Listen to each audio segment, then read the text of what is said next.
everybody, welcome to your first organizational challenge of the spring series. Today we will be spring cleaning your closet, so welcome to mine.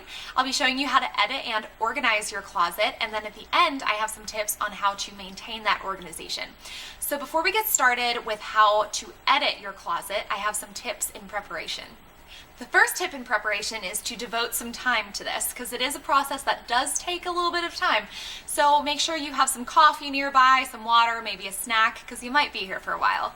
The next tip is to get some music playing. So bring in your laptop, your iPod, whatever you have, just to play some music. It makes the whole thing a lot more fun. The last tip is completely optional, but I like to do my makeup before I start the closet editing process because I try on a lot of my clothes and it's easier for me to assess if I want to keep something or not keep something when I look in the mirror and I look like I would outside of the house, if that makes sense. So completely optional, but that's just something I like to do. And along the same lines, while going through your clothes, wear something very comfortable because A, why not? And B, because if you are changing clothes a billion times, it's best to wear something that's easy to change in and out of.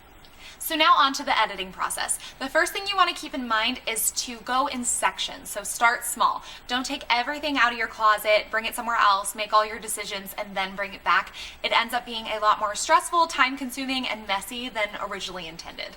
The next thing you want to do is have 3 piles. One pile is going to be your keep pile, one is going to be your discard and donate pile, and one is going to be your maybe pile.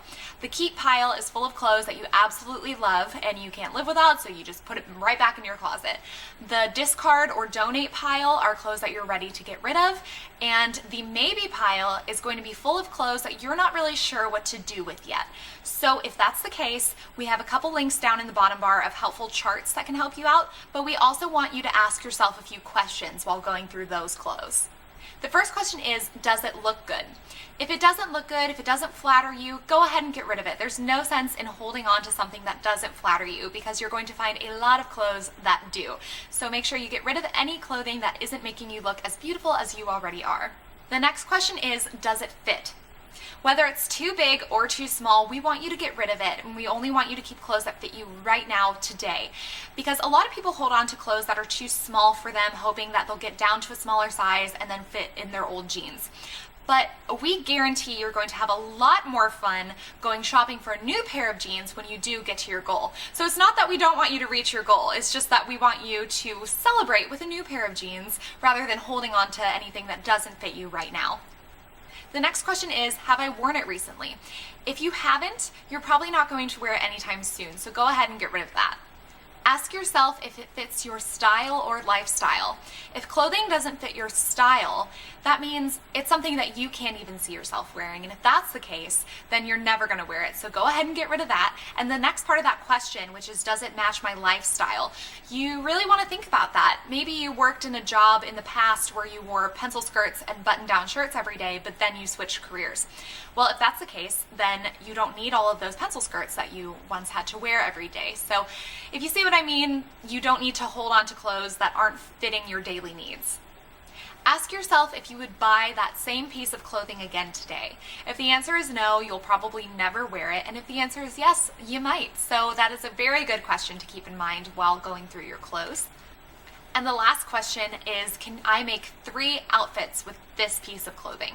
So if it's a shirt, maybe it's a weird color, maybe it's a weird style or cut, and it doesn't go with the rest of the stuff in your wardrobe. So if that's the case and you can only wear it with, say, 1 pair of pants or 1 skirt, go ahead and get rid of it because it's just not a very versatile piece and you're not going to get a lot of wear out of it. However, something like a denim jacket over here or a leather jacket, you can wear with virtually anything. So you can definitely make more than 3 outfits with that. So that is something that you're more likely to get a lot more wear out of, so I would keep that. So now we've covered editing your closet, now we're going to move on to organizing it. When it comes to organizing your clothes, we recommend grouping them type by type and by color, and then when you fold your clothes, fold them so that they're all visible, and I'll go ahead and show you what I mean over here. This is how I grouped by type. I have all of my shirts together, all of my dresses together, sweaters together, and skirts together, and they're also categorized by what type of shirt they are. So I have tanks, followed by tees, long sleeve shirts, and then each one of those little subsections is grouped by color. Down here, I've done the same thing with jackets. So that's grouping your clothes by type and by color, but down here is how you fold everything so that you can see it. Here are my shorts. They're all folded vertically, so I can just easily pull a pair out and then put them back. And same over here. They're not folded vertically, but they are folded so that I can see everything at once. Another little tip that I like is having a place to put missing socks, because if you're anything like me, your washer and dryer eats your socks and you can never find their match. So until I can find their match, I put lost socks in there. I also keep a bin up here that I put clutches and other little miscellaneous things in. So those are both really handy. And I also am really liking these little hooks that you can put on your hangers, because then you can kind of cascade the rest of your clothes down. So those have been pretty handy as well. Something else I've really been liking is having a fitness station in my closet, and this was Taylor's idea. Now you could do this anywhere. You could do it in your dresser, but I really like having it in my closet personally. But I have used this storage unit that I've had since college, and I've put all of my workout tops in here and folded them vertically like I showed you before, and all of my fitness shorts and capris in here, and like socks and stuff up here. So that is working out really well for me, and I really recommend having a fitness station, whether it is in your dresser, in your room, or in your closet. Now we've edited your closet, we've organized your clothes. Now how do you maintain this beautifully organized closet? Remember the questions we asked during the editing process. You want to ask yourself those same questions while you go shopping for new clothes. So if you're in the store, you have to ask yourself, can I make 3 outfits out of this? Does it match my style? Does it match my lifestyle? All of those questions before are very valuable while shopping as well. And for every 1 item you bring in, try to get rid of 2.